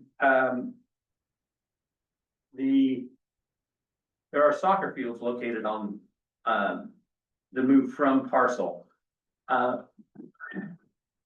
Been 20 years since my kids played soccer at those. At that time, they were receiving surface water to irrigate that. When was the last time they received surface water to irrigate those soccer fields? Do we know? That would be a question for water records. Since, it's been 5, maybe 10 years. Thank you, Mr. Esslinger. That's the Cusenberry lateral that feeds those soccer fields. And pretty much, all of that area, that those soccer fields are where it's been piped. The Cusenberry's underneath that.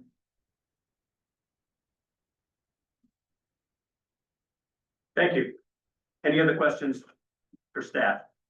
Mr. Roverosa? Thank you, Mr. President. Has this piece of land deemed to be a profitably irrigated piece of land? Are we speaking of the city of Las Cruces has moved to Yes. location? Mr. Esslinger, do you wish to provide comment on that? At this point, there is no lift pumps or anything that could pull the water out of the west side canal to that property that I'm aware of. It was purchased primarily around the time that, the city was looking at, building a surface water treatment plant. And they were going to use those water rights to provide the water, surface water back to the city for a potable supply. But that's like 2008.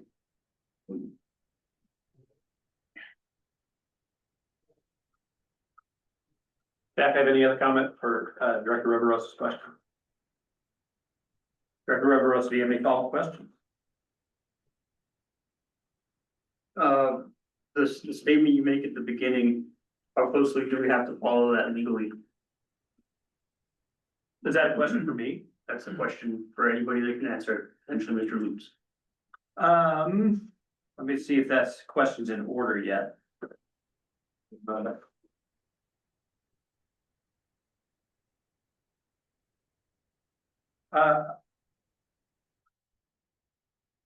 I'm gonna rule that question out of order at this time, Mr. Rovirosa. I think that is an appropriate question when it comes time to act on the motion to approve the resolution. Thank you. Do you have any further questions, staff? No further questions, staff. Any other questions, staff? Mr. Fleischel?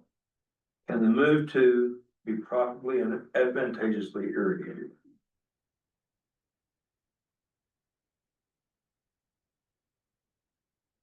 To rephrase the question, does staff have a position on whether or not the move to lands can be profitably and advantageously irrigated?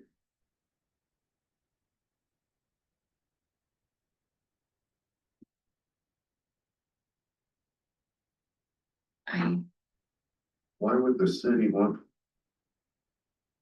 One moment, Mr. Ludwig, we'll finish with Mr. Clayshill's question. I believe Mr. Esslinger has a comment. Yeah, in cases prior to this, there have been lift pumps put into our canal system that lifts the water up to acres that could be irrigated if they're in the boundaries of the district. Again, if there was some intention for them to irrigate that, they could install lift pumps and irrigate it. However, as far as I know, no construction of any type had been made since they acquired that. Does staff know it's within the district boundaries? It was expanded in whatever year it was. Yes, sir. This boundary was expanded. There was a request to expand the boundary in 2005. Not to increase the water righted acres, but just to allow for the city of Las Cruces to hold their water rights.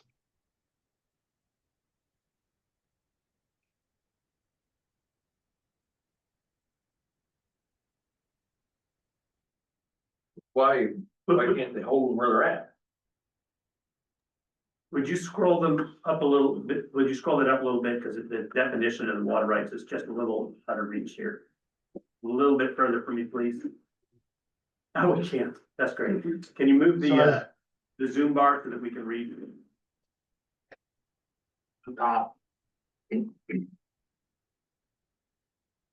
As the city has been developing, whatever acres they develop, whatever water rights those acres have, they need to transfer somewhere, and this is that property to allow them to transfer without losing their water rights.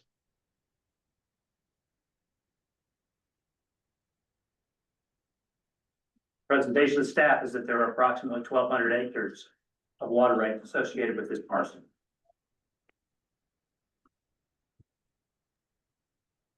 Mr. Chairman, Dr. King. This looks like it is a transfer intended to be taking place under the Special Water Users Association policy. That's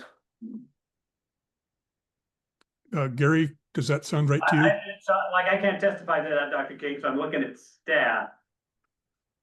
Yes. yes. The answer from staff is yes. Again, we're relying on my memory here, which is a bad idea, but I think that the Special Water Users Association, and that was a board policy and a state statute, as I recall. Special Water Would- Use Association is a state statute, yes. If this is taking place under that, it doesn't necessarily have to be productively irrigable, in my recollection.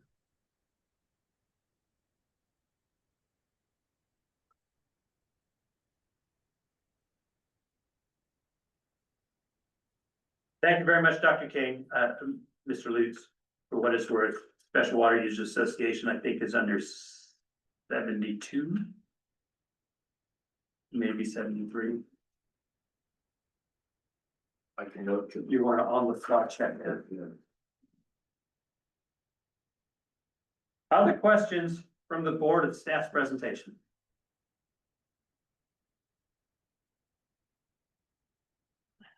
Mr. President, Director Glacial. so the Special Water Users Association, would that exempt that from the requirement that could be properly and advantageously irrigated? So I cannot present testimony in this hearing. Director Clayshall's question is, does the Special Water Users Association statute change the standard by which this board makes a decision on water transfers? Do I understand that correctly, Mr. Clayshall?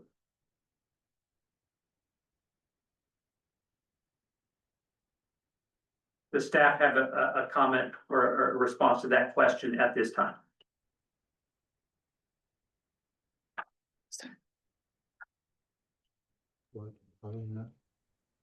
Any other questions from staff? Or excuse me, any other questions of staff from the board of directors?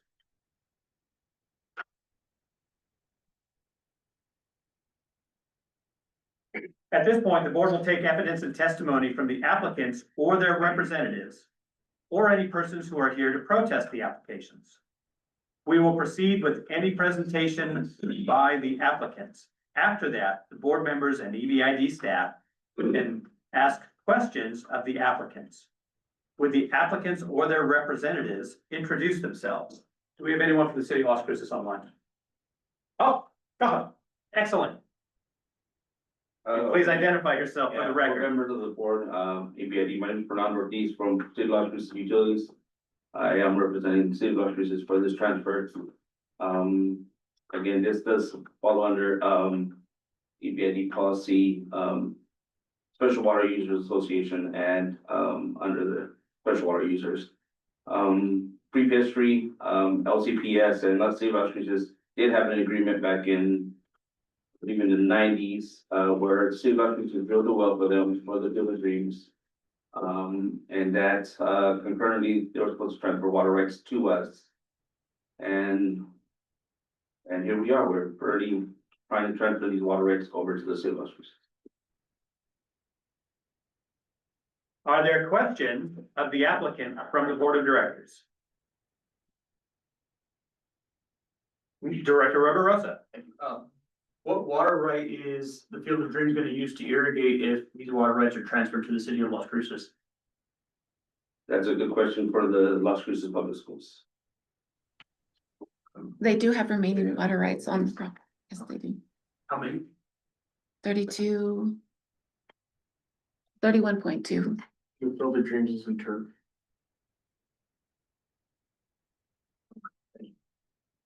So Football field, or Correct.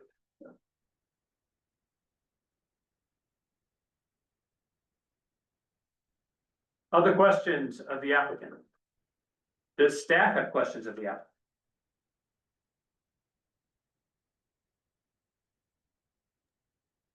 Mr. President, I'm just, Director Glacial. I'm trying to understand. We're transferring water rights. There's water rights remaining. We're not creating new water rights, are we? We're not duplicating it. The suspension and transfer hearing does not create any water rights. It merely transfers water rights from generally from one parcel to another. So they have enough water rights left to be able to irrigate their soccer fields. Yes, sir. Thank you.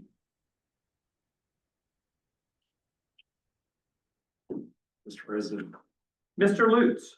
just some very on the fly research, just in a few minutes regarding the issue of a special water users association. There is statutory provision that a special water users association may lease water rights and request a change in the point of diversion, which is statutorily allowed. I don't believe that's what's going on here. This is obviously a transfer hearing where the water rights will be transferred from one end of Las Cruces Public Schools to another. So I would just raise that that's my on the fly research of the statutes related to Special Water Users Association. Thank you, Mr. Lutz. Any other questions of the applicant? Are there any protestants who wish to speak? If so, please identify yourselves for the record.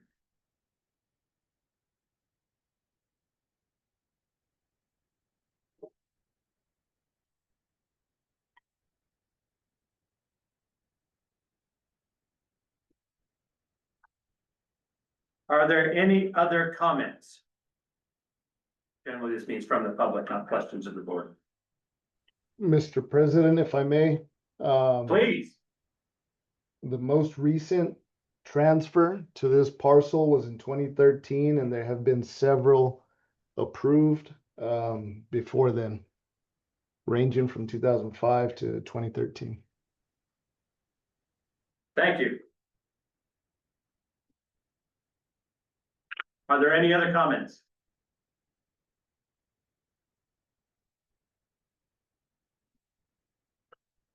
The chair will now entertain a motion to have a. The chair will now entertain a motion to approve or disapprove Resolution 2025-S&T-011.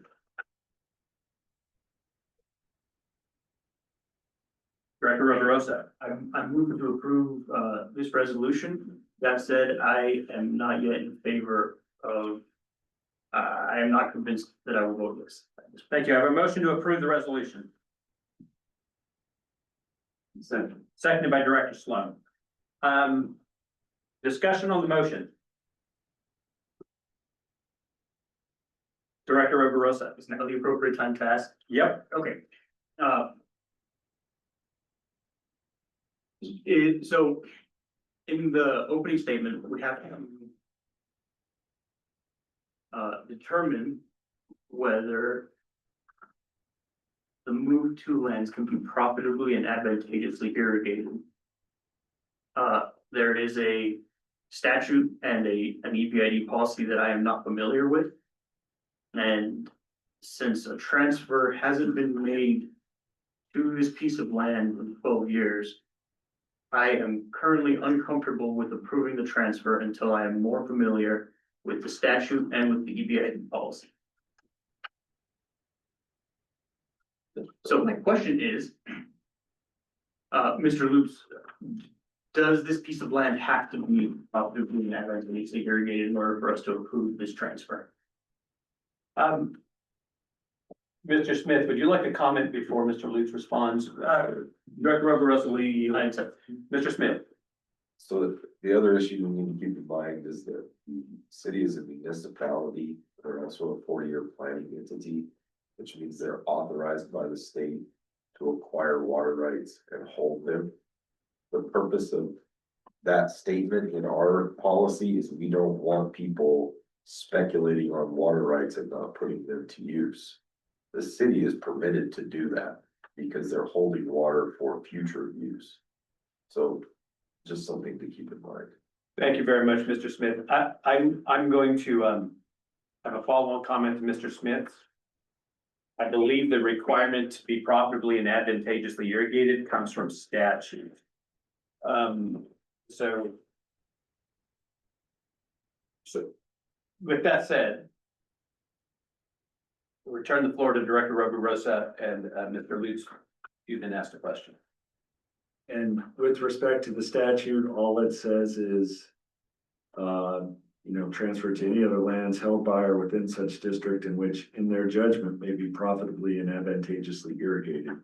The statute itself does not provide any further specific definition or criteria by which you exercise your judgment on that point.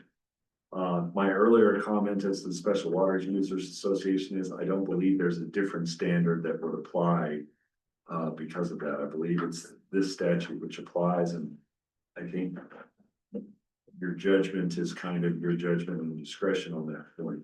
I think Mr. Smith's comment is well taken. Mr. Smith. My question is, at some point in time, the board of this district obviously agreed to expand the boundary to include this piece of property. I'm not sure when that happened. I guess it was 2005. Yes, sir. Is there any agreement related to that did we enter into some agreement with the city in 2005 to allow to stack water on the land? I'm sure there's probably some documentation, I can't recall the agreement, but certainly there was something there. Again, there was a lot of discussions with the city prior to the drought starting in 2003 about developing a surface water treatment plant. So they needed to stack some water someplace, surface water. And that's why this expansion of the boundary was developed for them. But expansions for the boundary of the district also have been provided for farmers as well, not just the city of Las Cruces.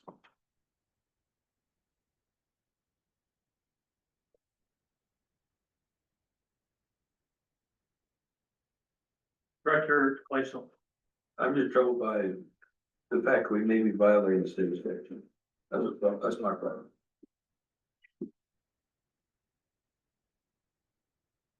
My comment.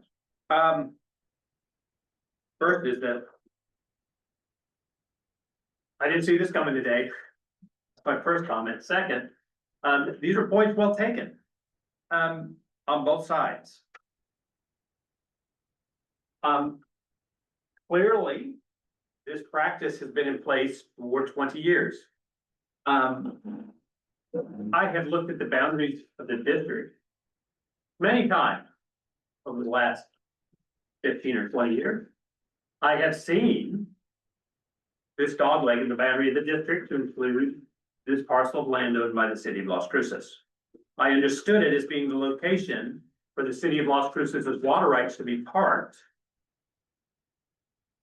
while they were, at the time, developing a surface water treatment plant, which would then receive those water rights.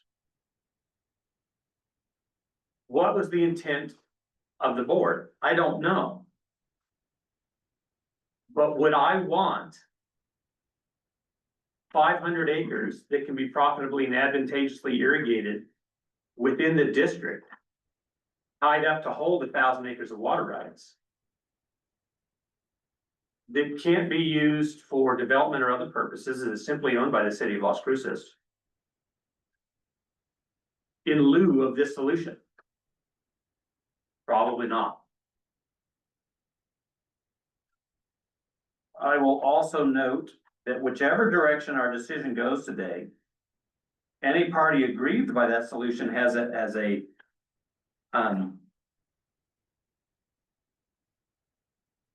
direction for appeal. In which case we would get a very clear answer from the court about whether or not the court thinks this is in keeping with the statute or not. I am in favor of approving it. And if there is somebody aggrieved by how we are, where we are transferring the water rights of the city of Las Cruces to, based on the limitations this board set out by statute, they could bring it to district court and have it resolved. I'm in favor of approving the resolution. Director Rosa. Could we postpone voting on this until the next meeting to give us time to gather information and get educated on the issue? So. Let me think that through. We are having a hearing.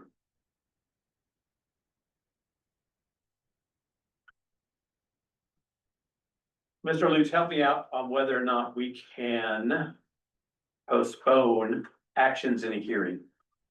And my only thought, I mean, usually the answer would be yes, in your quasi adjudicatory capacity, you can just continue the hearing. My only thought is there concern about publication? Would it have to be republished? Yes, sir. There would. So the publication requirement in the city of Las Cruces for this hearing would have to be done again.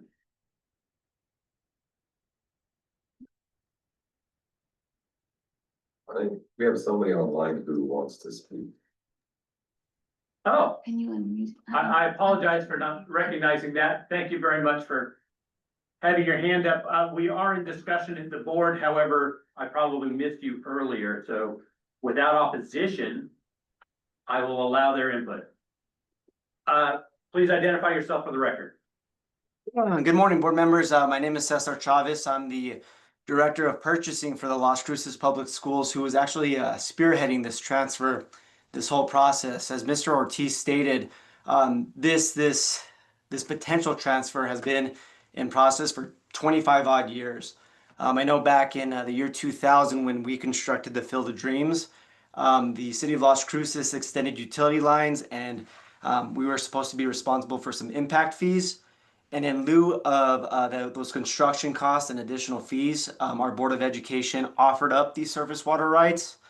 And within those 25 years, I'm not familiar with any transfers that took place. So that's a little more background on why this is being brought up today.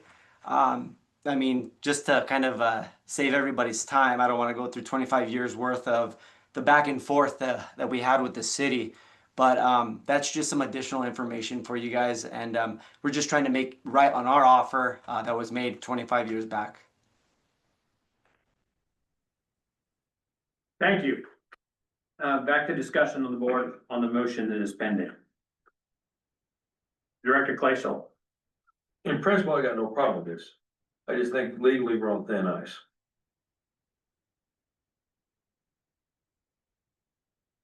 Other comments from the board?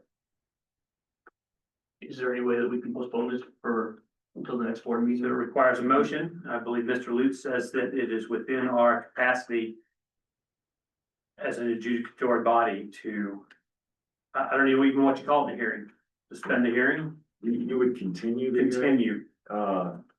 And I think you would, under the statute, have to republish for when the hearing would recommence. Is that a motion to continue? No, I think I'm, ready to vote on this. It's a relatively small amount of water. There's been obviously many acres transferred to this. Other comments from the board?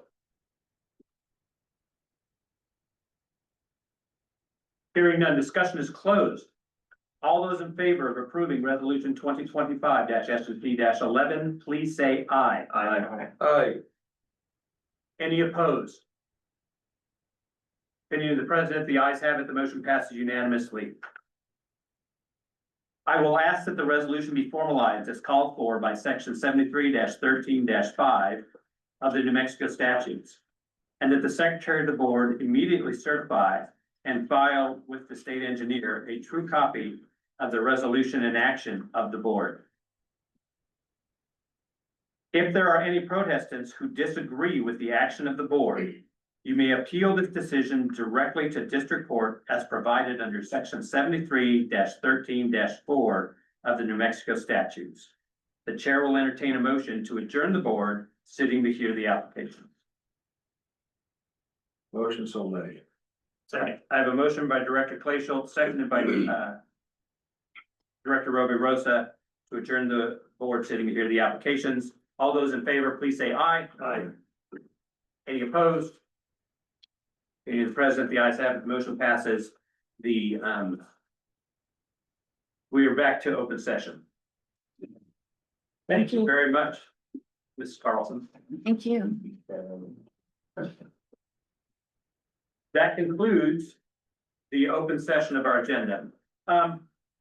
In our water rights transfer hearing, there was a question raised about the procedure that EBID follows for where the city of Las Cruces is water rights parked.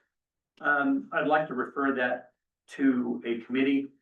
I'd like some input on what the appropriate committee for that is. Would it be legal review or would it be water resources? I believe it's legal review. I have two comments for legal reviews. They're a different opinion. Very good. That question is referred to the legal review committee. And I will ask that committee to give a report on that at the December board meeting. Any other open session business? Hearing none, we have agenda closed session items. I will accept the motion to go into closed session and discuss those. Move to go into closed session. I have a motion from Director Rosa, seconded by Director Garai, to go into closed session to discuss the agenda closed session items. All those in favor, please say aye. Aye. Any opposed? We are in closed session. With no further items discussed in closed session, I will accept the motion to come out of closed session. I move to come out of closed session. Second. I have a motion for Director Rosa, seconded by Director Garai, to come out of closed session. All those in favor, please say aye. Aye. Any opposed? Being the chair, the ayes have it. The motion passes unanimously. We are in open session. I will note for the record that no items were discussed in closed session other than those mentioned in the motion to go into closed session, those being the agenda closed session items. At this point in time, we have the annual meeting of the district to attend. So we will be walking across the yard to attend that. And we will come back here to adjourn the meeting at the appropriate time. So at this time, for the boardroom, we are in recess. We are returned from the annual meeting of the employees at Butte Irrigation District. I will note that there were no actions taken by the board nor business discussed by the board at the annual meeting. At this point in time, we have exactly a quorum present. I will accept a motion to adjourn. I move to adjourn. Second. I have a motion by Director Rosa, seconded by Director Garai to adjourn. All those in favor, please say aye. Aye. Any opposed? And being present, the ayes have it. The motion passed unanimously. It is 5 minutes after 1 p.m. and we are adjourned.